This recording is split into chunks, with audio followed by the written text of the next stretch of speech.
ہوتا، حقائق کو فیس کرنا پڑتا ہے۔ وہ مسئلہ وہ ہے کہ جس کے لیے عنوان ہمارے ہاں ہے مشاجرات صحابہ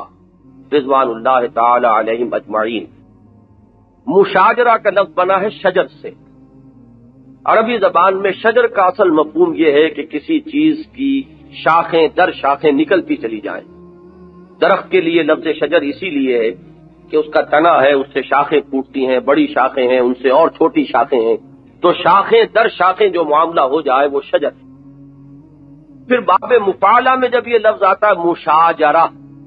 اس کے معنی یہ ہے کہ کوئی گتھیاں ایسی الجھ گئی ہوں کہ جیسے دو درخت ہوں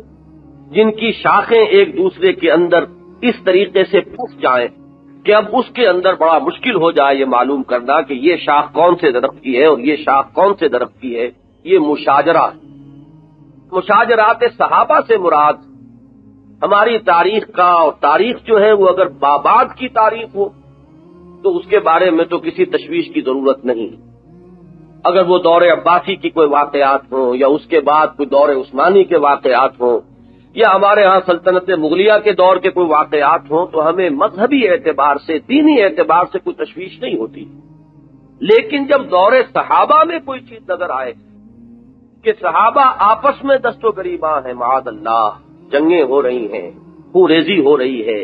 84,000 مسلمان ایک دوسرے کی تلواروں اور تیروں کا شکار بن گئے ہیں،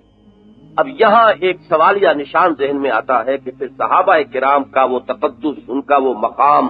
جو ہمارے ذہنوں میں ہونا چاہیے،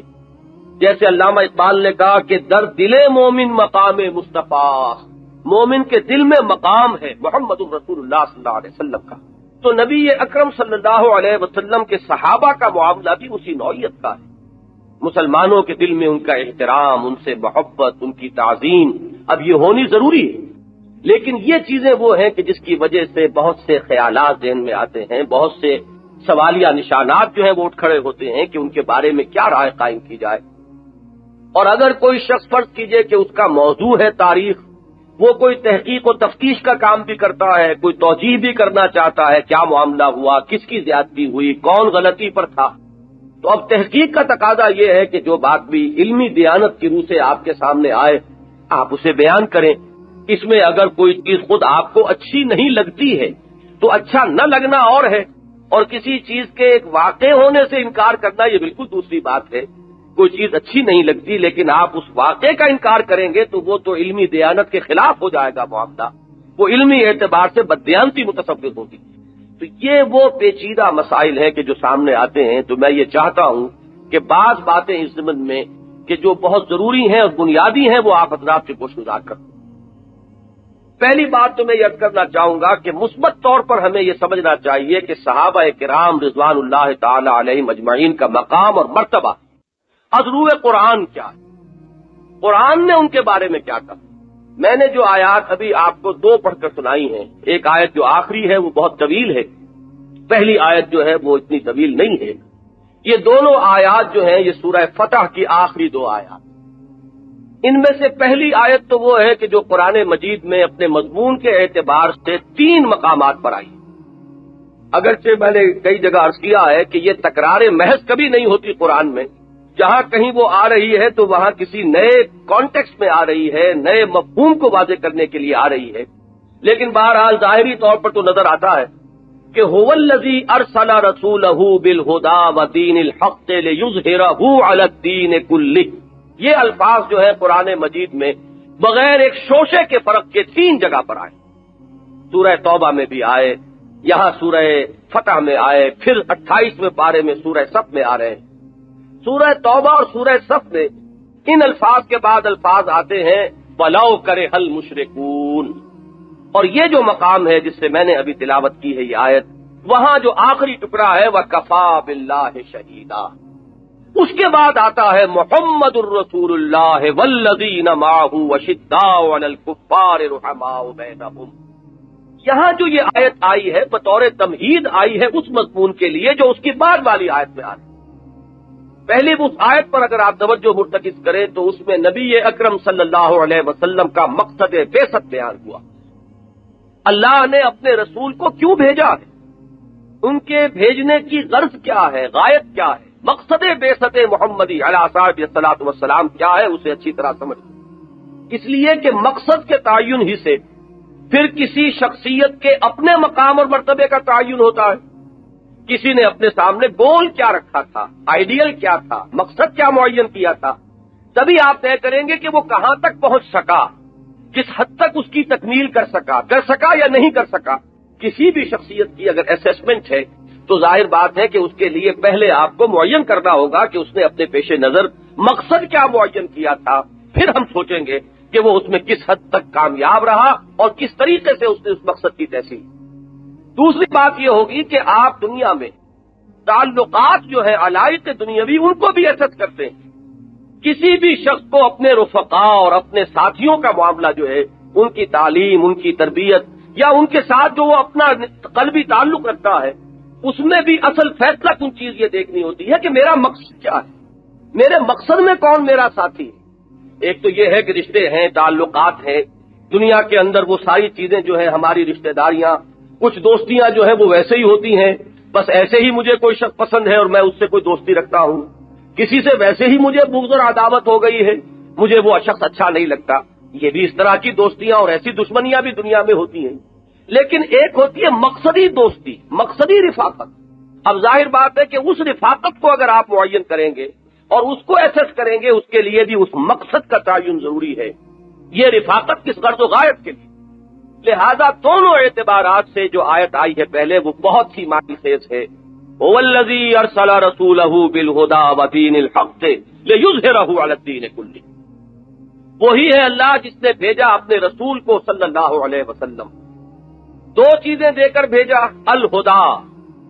کتاب ہدایت، ہدایت کاملہ قرآن مجید جو ہدی للناس بھی ہے، ہدی للمتقین بھی. اور ایک اور چیز دے کر بھیجا ودین الحق، دین حق دے کر بھیجا. یہ دین حق جو دے کر بھیجا تو کس لیے؟ کیا صرف اس لیے کہ اس کی تلاوت ہو، اس کے لیے کوئی مدح سرائی ہوتی رہے، اس کی تعریف کی جاتی رہے، یا اس لیے کہ وہ دین، وہ نظام دین جو ہے وہ تو در حقیقت اس کے معنی اگر کوئی بنتے ہیں تو اس وقت جبکہ وہ قائم ہو اور نافذ ہو. جب تک کہ کوئی نظام قائم نہیں ہے، اچھے سے اچھا نظام آپ دنیا کے سامنے پیش کر دیجئے، نظری اعتبار سے کتابوں میں لکھ دیجئے، اعلیٰ سے اعلیٰ نقشہ کھینچ دیجئے، وہ بیکار ہیں، بے معنی ہیں، وہ کوئی حجت نہیں بن سکتے جب تک کہ آپ اس نظام کو دنیا میں قائم کر کے نہ دکھا دیں، چلا کر نہ دکھا دیں. ورنہ آپ کے علم میں ہے کہ ریپبلک نامی کتاب لکھی افلاطون نے. کب لکھی؟ سمجھیے کہ حضرت مسیح علیہ السلام سے بھی 300-400 برس پہلے وہ کتاب لکھی جا رہی. آج اس کو تقریباً 2,000 برس ہونے کو آ گئے. لیکن وہ کتاب جو ہے چاہے وہ اپنی جگہ پر کتنا ہی اس نے اپنی لیاقت اور ذہانت کا اس میں ثبوت دے دیا ہو، نظام ایسے ہونا چاہیے، حکومت ایسے ہونی چاہیے، سوسائٹی کو اس طریقے سے آرگنائز کرنا چاہیے، لیکن وہ کتاب ایک یوٹوپیا قرار پائے گی اس لیے کہ وہ سوسائٹی نہ آج تک دنیا میں قائم ہوئی، نہ اس تحت کا کوئی نظام دنیا میں قائم کر کے دکھایا جا سکا، چلا کر دنیا کے سامنے بطور دلیل پیش کیا جا سکا. وہ ایک خیالی جنت ہے، یوٹوپیا ہے. محمد الرسول اللہ صلی اللہ علیہ وسلم کا امتیاز، جو بات کہ اس نے تسلیم کی ہے وہ 300 والے نے، وہ سب سے بڑا امتیاز یہ ہے کہ انہوں نے وہ نظام قائم کر کے دکھایا، انہوں نے اس نظام کو چلا کے دکھایا ہے، اس کا عملی نمونہ پیش کیا ہے. صرف ایک تعلیم نظری سطح پر نہیں دی ہے بلکہ عملاً اس کو قائم کیا. تو یہ ہے اصل میں وہ امتیازی مقام محمد الرسول اللہ صلی اللہ علیہ وسلم کا. اور یہ امتیاز جو ہے ہر اعتبار سے ہوگا. عام لوگوں سے تو جو امتیاز ہے تو ہے، اس کے تو یہاں بیان کرنے کا موقع نہیں ہے. اور دنیا میں بڑے بڑے لیڈر اٹھے ہیں، بڑی بڑی شخصیتیں اٹھی ہیں، ان سے تقابل اس وقت جو ہے وہ پیش نظر نہیں ہے. خود رسولوں کی جماعت میں جو امتیازی مقام ہے محمد الرسول اللہ صلی اللہ علیہ وسلم کا، وہ جو مقدس ترین جماعت ہے، اس میں امتیازی مقام یہ ہے کہ آپ ہی ہیں وہ واحد رسول اللہ کے صلی اللہ علیہ وسلم جنہوں نے ایک مکمل انقلابی جد و جہد کے ذریعے سے اپنی حیات طیبہ میں کل 22 برس کی محنت و مشقت اور جد و جہد کے نتیجے میں وہ نظام دین حق بتمام و کمال قائم کر کے دکھایا. اس کی کوئی مثال آپ کو نہیں ملے گی. حضرت موسیٰ علیہ السلام میں دیکھیے تو نہیں ملے گی. حضرت عیسیٰ علیہ السلام کا معاملہ تو بہت ہی ابتدائی سٹیجز میں رہا ہے. اب وہ نزول مسیح کے بعد جو معاملات ہوں گے وہ اس سے متعلق نہیں ہیں. حضرت ابراہیم علیہ السلام جو امام الناس ہیں، ابو الانبیاء ہیں، خلیل اللہ ہیں،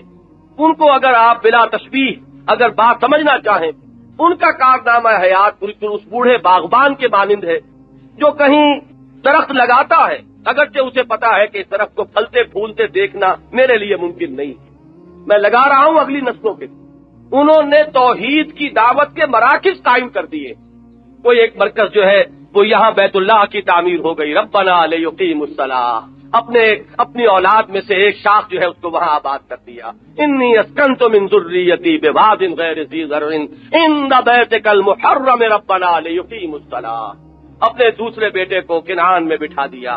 اپنے ساتھ جو ہجرت کر کے آئے تھے وطن سے بھتیجے حضرت لوط علیہ السلام کو، انہیں وہ سدوم اور عمورہ کی بستیوں کی طرف بھیج دیا، وہاں جا کر دعوت خیر دو، دعوت توحید دو۔ لیکن یہ کہ کوئی دعوت پھل پھول کر نتیجہ خیز ہو کر دنیا میں اس کے ایک صورت نظر آئی ہو کہ یہ ہے اللہ کا دین، توحید ایک نقطہ ہے، لیکن جب وہ پھیل کر ایک نظام زندگی کی شکل اختیار کرتا ہے تو یہ صورت اس کی بنتی ہے۔ یہ آپ کو کسی اور رسول کے ہاں نظر نہیں آئے گی۔ یہ بات ہے صرف محمد الرسول اللہ صلی اللہ علیہ وسلم کی حیات طیبہ میں۔ اسی لیے یوں کہیے کہ آپ رسول کامل ہیں، رسالت کی تکمیل ہو گئی آپ پر۔ رسالت کے اعتبار سے گویا کہ آپ متمم الرسل، مکمل الرسل، رسالت کی تکمیل فرمانے والے۔ حضور نے بھی تشبیہ اپنے لیے یہ اختیار کی ہے کہ ایک بہت بڑا قصر تھا کہ جس کی تعمیر ہوئی ہے بہت خوبصورت، لوگ اس کے گرد چکر لگاتے تھے، دیکھتے تھے کچھ رکھنا ایک جگہ پر ہے، پتہ نہیں کیوں چھوڑ دیا گیا۔ میرے آنے سے اس قصر کی تکمیل ہو گئی، وہ سلسلہ رسالت جو ہے وہ اپنے عروج کو اور کمال کو پہنچا۔ اب یہاں قابل غور مسئلہ یہ ہے کہ یہ جو جد و جہد تھی،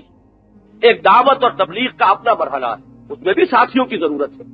حضرت مسیح علیہ السلام نے بھی اپنے کچھ ساتھیوں کو، حواریین کو تربیت دی، اور تربیت دے کر پھر بھیجا کہ جاؤ اب اس پیغام کو عام کرو۔ اور بڑا ہی پیارا خطبہ ہے حضرت مسیح علیہ السلام کا، متی کی انجیل میں کبھی پڑھیے،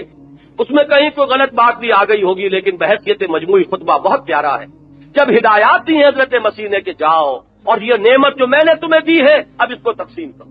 بڑی پیاری ہدایات ہے۔ ان میں مثلا ایک جملہ یہ بھی آتا ہے کہ دیکھنا اس کا کہیں کوئی معاوضہ کسی سے قبول نہ کر لینا، تم نے مفت پایا مفت تقسیم کرو، میں نے تم سے کوئی اجرت نہیں لی ہے، جو کچھ تمہاری تعلیم و تربیت میرے ہاتھوں ہوئی ہے میں نے اس کی کوئی فیس تم سے وصول نہیں کی ہے، کوئی میں نے اجرت نہیں لی ہے، تم نے مفت پایا یا مفت تقسیم۔ وہ بھی الفاظ جو ضرب المثل بن گئے ہیں۔ دیکھنا فاختہ کے مانند بے ضرر لیکن سانپ کے مانند ہوشیار رہنا۔ ایک انسان وہ ہوتا ہے جو بے ضرر تو ہے لیکن وہ اتنا غافل بھی ہے کہ دوسرا اس کو نقصان پہنچا جاتا ہے، ایک وہ ہے کہ جو دوسروں کو نقصان پہنچانے کے در پہ ہے۔ یہ جو امتزاج حضرت مسیح علیہ السلام کے الفاظ میں آیا ہے کہ دوسروں کے لیے بے ضرر اتنے جتنے فاختہ ہوتی، لیکن خود اتنے چوکس رہو، چوکنے رہو، یہ نہ ہو کہ دشمن کے لیے ایک نوالا تر بن جاؤ جو چاہے وہ کر گزرے۔ جس طرح سانپ چوکس رہتا ہے، چوکنا رہتا ہے، ہوشیار رہتا ہے، سانپ کے مانند ہوشیار لیکن فاختہ کے مانند بے ضرر بن۔ تو معاملہ یہ ہے کہ دعوت ہو، تبلیغ ہو، تعلیم ہو،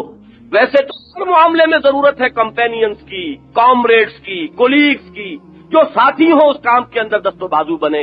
لیکن انقلابی جد و جہد وہ چیز ہے کہ جہاں معاملہ صرف تلقین و تبلیغ کا نہیں رہتا، وہاں تصادم آتا ہے، وہاں جان کی بازی کھیلنی پڑتی ہے، وہاں اپنی جانوں کا نظریہ پیش کرنا پڑتا ہے۔ وہاں جو ساتھ دے سکے، وہاں جو ساتھی بن سکے، وہاں جو دست و بازو بنے،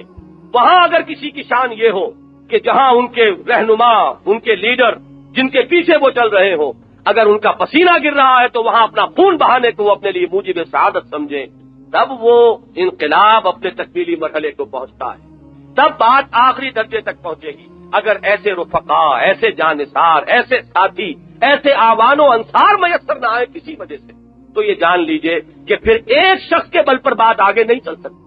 میں اس کو ثابت کر دینا چاہتا ہوں خود قرآن مجید سے۔ میں نے ابھی ذکر کیا حضرت موسیٰ علیہ السلام کا، اور واقعہ یہ ہے کہ حضور سے نزدیک ترین جو آتے ہیں زمرہ انبیاء میں وہ حضرت موسیٰ علیہ السلام۔ قرآن مجید میں وہ جو صاحب قصص القرآن ہیں مولانا حفظ الرحمان سہاروی، انہوں نے تمام رسولوں اور نبیوں کی جو وہ تاریخ مرتب کی ہے قرآن مجید سے، وہاں ساتھ ہی آیات کی تعداد بھی دے دی۔ حضرت نوح کے ذکر پہ کتنی آیات ہیں، حضرت ابراہیم کے ذکر پر کتنی آیات قرآن میں،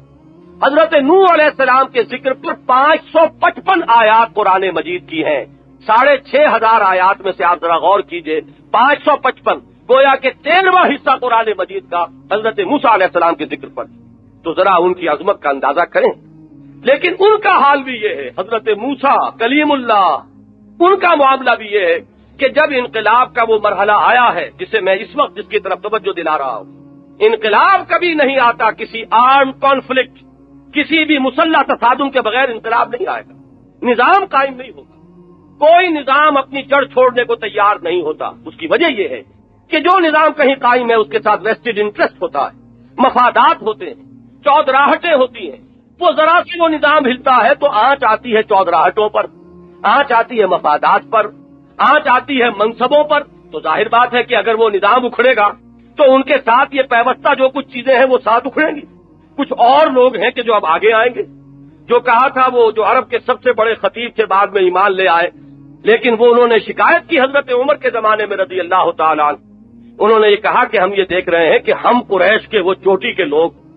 اور حضرت عمر سے شکایتاً کہتے ہیں آپ کی محفل میں جب ہم آتے ہیں تو ہمیں تو جوتیوں میں جگہ ملتی ہے، اور وہ لوگ جو چھوٹے چھوٹے تھے، نوجوان تھے اور جن کی کوئی حیثیت نہیں تھی، وہ یہاں سب سے آگے بیٹھے ہوتے ہیں، آپ کے قریب ترین ہوتے ہیں۔ عبداللہ ابن عباس کو آپ نے اتنا مرتبہ دے دیا، یہ نوجوان، اور اس کو آپ اپنے قریب بٹھاتے ہیں۔ حضرت عمر نے اشارہ کیا سرحدوں کی طرف، انہوں نے جو یہ مقام حاصل کیا ہے ان سرفروشیوں کی بدولت کیا ہے، وہ جانثاریاں جو انہوں نے کی ہیں، محمد الرسول اللہ صلی اللہ علیہ وسلم کا جہاں پسینہ گرا وہاں انہوں نے اپنا خون بہایا ہے، یہ مقام انہوں نے اس کے طفیل حاصل کیا ہے۔ ہاں تمہارے لیے بھی موقع ہے، وہ سرحدوں پر ابھی جنگیں ہو رہی ہیں، محمد کے مشن کی ابھی تکمیل کا مرحلہ ہے صلی اللہ علیہ وسلم، جاؤ وہاں جاؤ، ثابت کرو، show your prove your worth, ثابت کرو کہ تم اہل ہو اس اعزاز کے، تو یہ اعزاز تمہیں بھی مل جائے گا، یہ کسی کو ایسے ہی نہیں مل گیا ہے۔ سہیل بن عمرو غالباً ان کا نام تھا، بہت بڑے خطیب تھے، اور جب صلح حدیبیہ کی نیگوسیشن ہو رہی تھی اس میں عربوں، ان میں قریش مکہ کی طرف سے نمائندے ہو کر وہی آئے، وہ فتح مکہ کے بعد ہی مان لائے۔ بہرحال میں یہ عرض کر رہا تھا کہ یہ جو لوگوں نے جانثاریاں کی ہیں تب کہیں جا کر انقلاب کی تکمیل ہوئی ہے۔ یہاں اس آیت کے حوالے سے اصل میں صحابہ کرام کی شخصیت کو اجاگر کرنا مقصود ہے، ان کا مقام اور مرتبہ بتانا مقصود ہے کہ یہ کمپینینز ہیں محمد رسول اللہ صلی اللہ علیہ وسلم کے۔ حضرت موسیٰ کے ساتھیوں نے جب وہ مرحلہ جنگ کا آیا تو صاف ٹکا سا جواب دے دیا، اذهب انت وربك فقاتلا انا هنا قاعدون، جائیے آپ اور آپ کا رب جنگ کرے، ہم تو یہاں بیٹھے، ہم لڑنے کے لیے تیار نہیں، اس لیے کہ وہ قوم جس سے لڑنے کے لیے کہا جا رہا ہے بڑی زور آور قوم ہے، ان فیہا قوما جبارین، بڑی زبردست قوم، بڑے طویل القامت تھے وہ لوگ کہ جن سے لڑنے کا حکم دیا جا رہا تھا، لہذا ہمارے اندر سکت نہیں ہے، جاؤ خود لڑو، ہم یہاں بیٹھے۔ اس کے بعد نتیجہ کیا نکلا؟ ایک طرف تو یہ قرآن مجید ہمیں بتاتا ہے، یہ سورہ مائدہ میں تفصیل ہے، حضرت موسیٰ علیہ السلام کی طبیعت پر جو کیفیت پھر وارد ہوئی ہے، انہوں نے اللہ سے دعا کی، پروردگار انی لا املک الا نفسی واخی، مجھے اختیار تو ہے تو صرف اپنی جان کا اور اپنے بھائی ہارون کی جان کا اختیار ہے، ہم حاضر ہیں جو حکم ہو، لیکن اب یہ امت انکاری ہے، یہ جنگ کرنے کے لیے تیار نہیں، فافرق بیننا و بین القوم الفاسقین، اے اللہ ہمارے اور ان فاسقوں کے درمیان اب تفریق کر دے، ہمیں ان سے علیحدہ کر دے۔ اللہ کا رسول امت سے برات کا اظہار کر رہا ہے، اعلان بیزاری کر رہا ہے، اس لیے کہ یہ اب اس تقاضے کو پورا کرنے کے لیے تیار نہیں ہے، اپنا خون بہانے کے لیے، جانے دینے کے لیے آمادہ نہیں۔ ایک طرف تو یہ معاملہ، اور دوسرے یہ کہ تاریخ کا پروسیس وہیں رک گیا، عمل وہیں رک گیا، اس لیے کہ اب وہ انقلاب کا پروسیس 40 برس مؤخر کر دیا گیا۔ اللہ تعالیٰ نے فرمایا اگر یہ آ جاتے میدان میں تو ہم مدد کرتے، اور ہم دے چکے تھے انہیں یہ ارض مقدس، یہ تو ان کے لیے طے کی جا چکی تھی، ان کی اس کم ہمتی کی وجہ سے فَإِنَّهَا مُحَرَّمَةٌ عَلَيْهِمْ 40 سَنَةً يَتِيهُونَ فِي الْأَرْضِ، اب 40 برس تک ان پر حرام کر دی گئی، یہ اسی طریقے سے صحرا میں بھٹکتے پھریں گے۔ 40 برس کی وہ صحرا نوردی ہے، وہ پھر وہ نسل ختم ہو گئی جو اس غلامی کے دور میں پیدا ہوئی تھی، پلی بڑھی تھی، غلامانہ ذہنیت والی نسل ختم ہوئی، اور پھر اس صحرا کے اندر نئی نسل ابھری ہے، وہ جب پروان چڑھی ہے کھلی فضا میں، آزاد فضا میں، ان کے اندر اوصاف آئے، پھر جہاد ہوا، لیکن حضرت موسیٰ کا انتقال بھی اسی دوران میں ہو گیا، حضرت ہارون کا بھی، ان کی اپنی زندگیوں میں وہ دین کا غلبہ جو ہے اس کا دن نہیں آ سکا۔ یہاں آپ سوچئے اس کے برعکس معاملہ ہوا محمد الرسول اللہ والذین معہ اشداء علی الکفار رحماء بینہم، ان کا معاملہ بڑا مختلف ہے،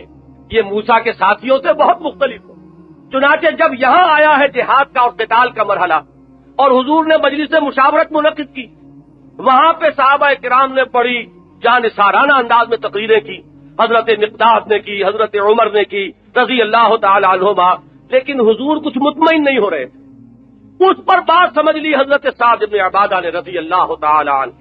وہ تھے رئیس انصار کے، خزرج کا قبیلہ بڑا تھا، وہ رئیس خزرج تھے۔ انہوں نے سمجھ لیا کہ بات کیا ہے، حضور کو کچھ ہماری طرف سے یقین دہانی مطلوب ہے، اس لیے کہ مہاجرین تو ویسے بھی گھر بار چھوڑ کر نکلے ہوئے تھے، وہ تو جان ہتھیلیوں پر رکھے ہوئے تھے، ان کی طرف سے تو کوئی بات تھی ہی نہیں، کوئی شک اور شبہ والا مسئلہ ہی نہیں۔ مسئلہ اگر تھا تو انصار کا تھا، تعداد ان کی زیادہ تھی۔ دوسرے یہ کہ انصار سے جو بیعت ہوئی تھی، بیعت عقبہ ثانیہ، جس کی بنیاد پر کہ یہ ہجرت کا معاملہ ہوا، اس میں جو شک تھی وہ یہ تھی کہ اگر مدینے پر کوئی حملہ کرے گا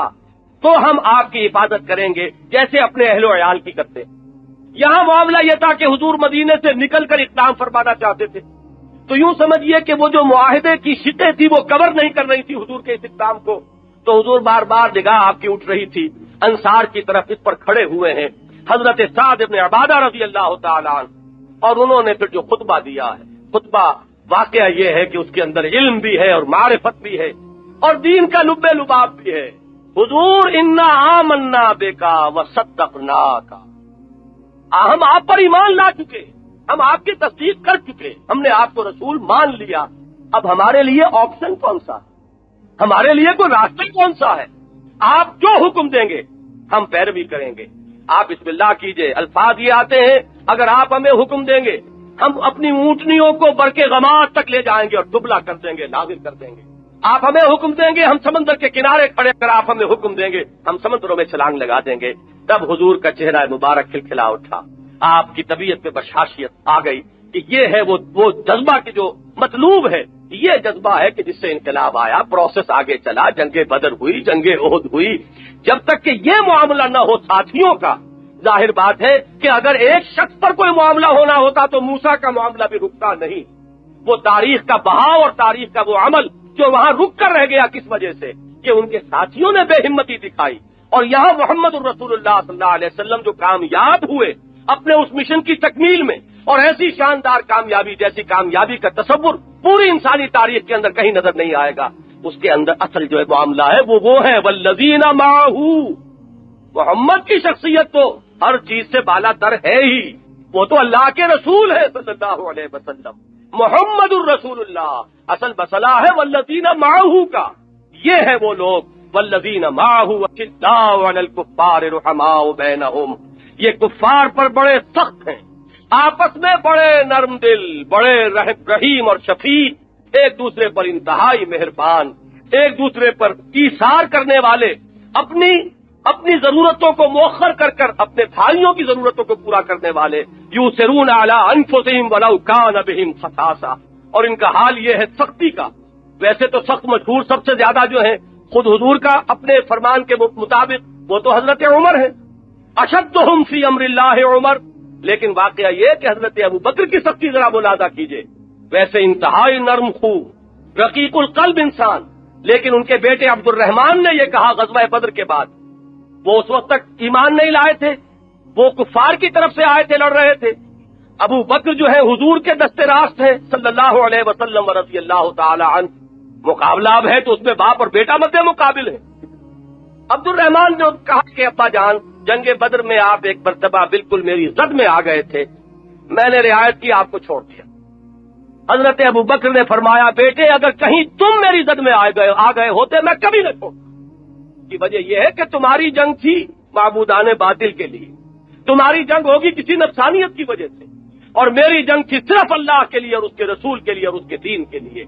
یہ تین الفاظ میری زبان پر آئے ہیں اور آیت کی طرف ذہن منتقل ہو گیا، قل ان کان آباؤکم وابناؤکم واخوانکم وازواجکم وعشیرتکم واموال اقترفتموها وتجارۃ تخشون کسادها ومساکن ترضونها احب الیکم من اللہ ورسولہ وجہاد فی سبیلہ فتربصوا حتی یاتی اللہ بامرہ واللہ لا یہدی القوم الفاسقین۔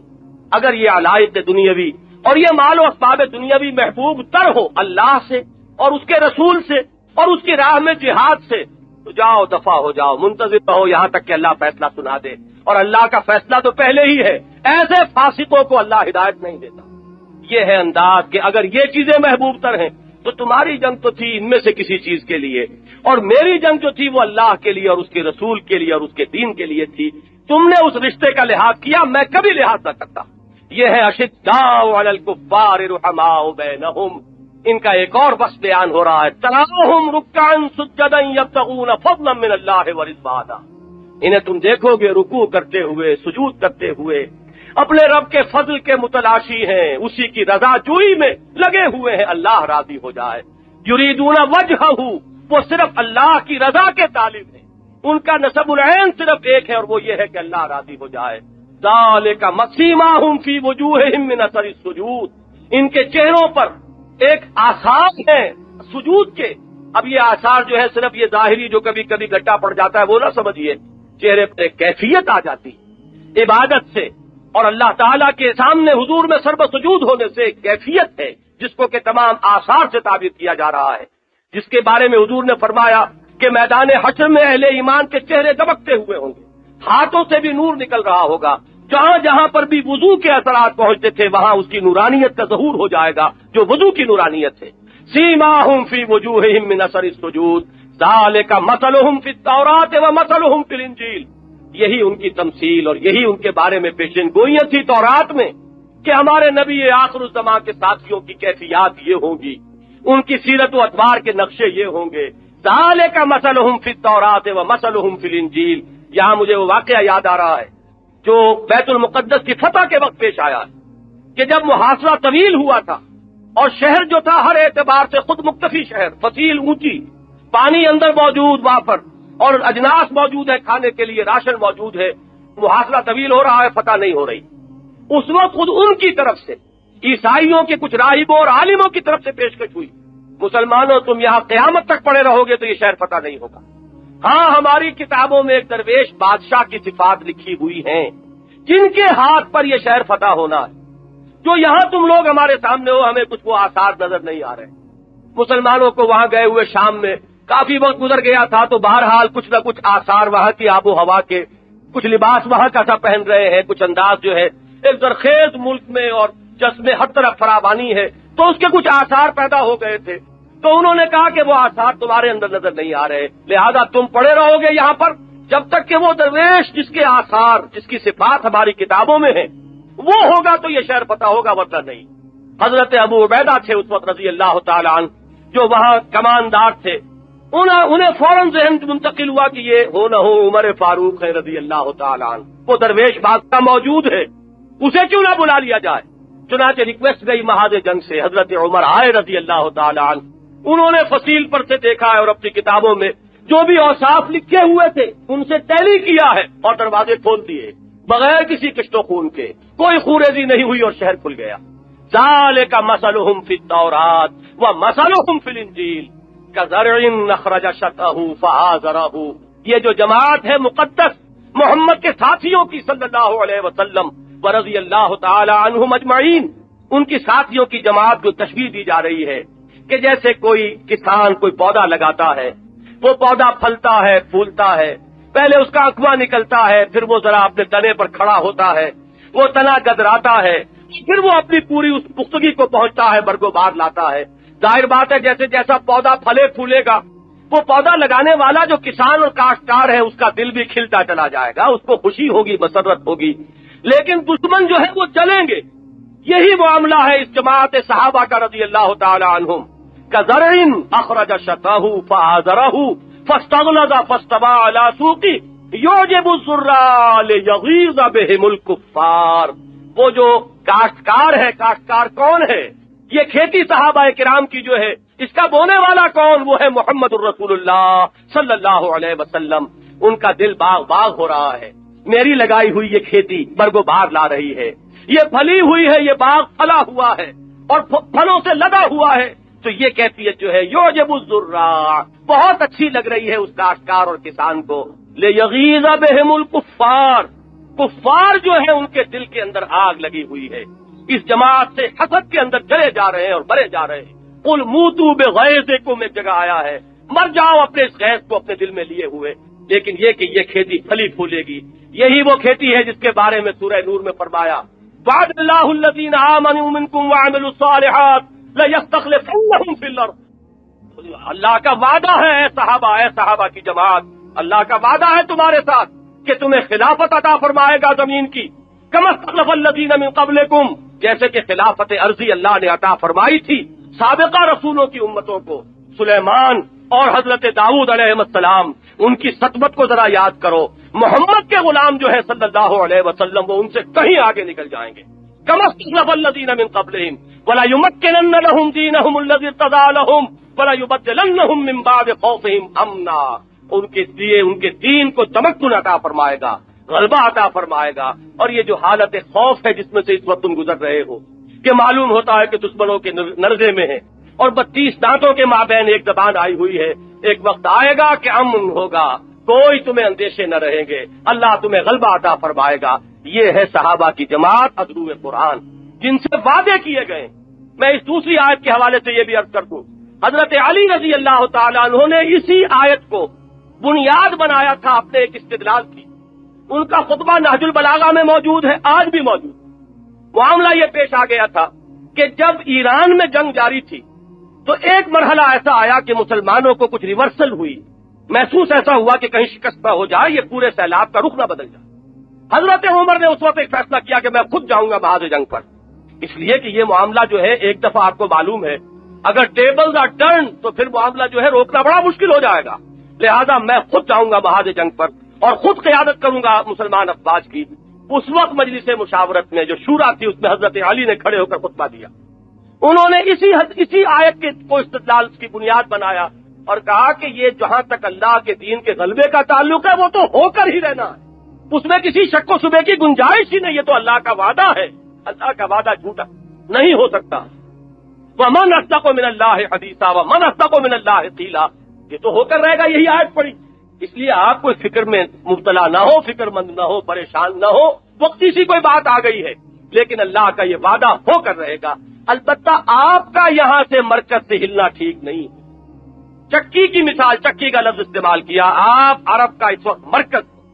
امت کے لیے آپ بالکل وہی حیثیت رکھتے ہیں جیسے چکی کے وہ درمیان میں کلی ہوتی ہے جس کے گرد کے وہ چکی کا پارٹ گھومتا ہے۔ آپ اگر یہاں سے ہل گئے تو اس کا بھی اندیشہ ہے کہ ارادہ منتشر ہو جائے گا، اس کا بھی اندیشہ ہے کہ دشمن تاک لے کے یہی ہے، اگر کسی طریقے سے پورا زور لگا کر آپ کی زندگی کا چراغ گل کر دیں تو یہ سارا کا سارا معاملہ تلپٹ ہو جائے گا۔ یہ جو تقریر کی ہے حضرت علی رضی اللہ تعالی عنہ نے، آخر وہ جو قول مشہور ہے حضرت عمر کا، لولا علی لہلک عمر، اگر علی نہ ہوتے تو عمر ہلاک ہو جاتے۔ بہترین مشورہ دینے والے،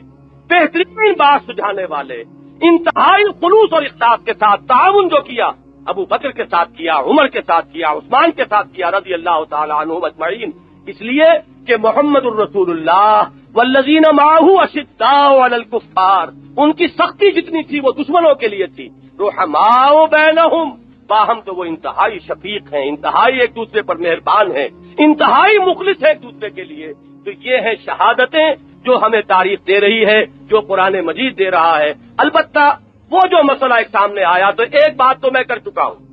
میں نے ایک بات آپ کے سامنے تفصیل کے ساتھ رکھی کہ وہ جھگڑے جو ہوئے اس کے پشت پر سازش تھی دشمنوں کی، سازش اتنی شدید تھی، وار اتنا کاری تھا کہ سب کے سب لوگ جیسے کہ بند کر رہ جاتے ہیں، جیسے کہ متحیر ہو کر رہ جائیں کیا کریں کیا نہ کریں۔ فتنے کا ایسا غلبہ ہو گیا ہے، اتنا فتنہ پھیل گیا ہے، اس کا کوئی الزام نہ عثمان پر ہے رضی اللہ تعالی عنہ، نہ علی پر ہے رضی اللہ تعالی عنہ، نہ معاویہ پر ہے رضی اللہ تعالی عنہ، یہ صحابہ ہیں محمد رسول اللہ صلی اللہ علیہ وسلم کے۔ لیکن ایسا ہوتا ہے کبھی دو بھائیوں کے درمیان بات کسی طرح الجھتی ہے اور سلجھتی نہیں، دونوں طرف محبت بھی ہے، دونوں طرف وہ دل جو ہے وہ گویا کے تک بھی رہے ہیں، لیکن کچھ ہے سازشی، کچھ ہے ان کے درمیان ایسی کیفیت پیدا کر دینے والے کہ وہ کسی طریقے سے معاملے کو سلجھنے نہیں دے رہے۔ یہ ہوتا ہے، عام مشاہدے کی بات ہوتی ہے، یہی معاملہ وہاں بھی ہے۔ علی نے اپنے دونوں جگر گوشوں کو کھڑا کر دیا ہے عثمان کے دروازے پر پہرا دینے کے لیے، اب علی سے بڑھ کر کیا کریں رضی اللہ تعالی عنہ۔ دونوں بیٹے ہیں، حسن اور حسین پہرے دار ہیں حضرت عثمان رضی اللہ تعالیٰ عنہ کے، لیکن یہ کہ اگر حضرت عثمان نے روکا ہوا ہے، علی کے ہاتھ تو بند گئے عثمان کے فیصلے سے، ان کا فیصلہ ہے کہ میں اپنی جان کی مدافعت میں کسی کلمہ گو کا خون بہانے کو تیار نہیں. یہ ہے وہ بات جس نے باندھ دیے ہاتھ علی کے، طلحہ کے، زبیر کے رضی اللہ تعالیٰ عنہ مجمعین، جن میں سے ایک ایک ہزاروں پر بھاری.